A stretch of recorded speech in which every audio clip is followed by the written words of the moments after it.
thank you for being here. This is Archery Talk with me as your host, Archeress Alex. Today we're gonna go simple to how to put together a recurve bow. First, we want to find the riser, that's your centerpiece, and you want to make sure the shelf where the arrow is going to rest is up. If it was down, your arrow would not rest on it. Let's start with the bottom limb. I know that this is the bottom limb because the bottom limb always has writing and information about the bow on the belly of the bow. The belly of the bow is what faces you.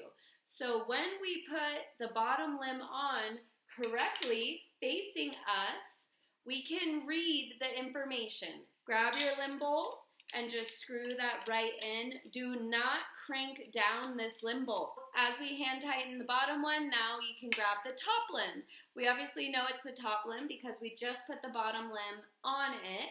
And also a key factor is that the curve of the recurve is going forward. I have had a lot of people walk into the archery shop I used to manage and run when the limbs were turned backwards. I do understand that because when you string the bow, it looks like the limbs want to come backwards. It's not until we put the string on that you're going to see the bend coming back towards the belly of the bow. Grab the second limb bolt and put that into the top. Again, just cranking it down with your hand tight, not a tool tight. If your limbs do freeze, that's where you can grab an Allen key or something, or like a wrench to hold it and then untwist. Lefty loosey, righty tighty. But the string has two loops around it, one that's bigger and one that's smaller. You're gonna put the one that's bigger on first on the top limb, and you're gonna put it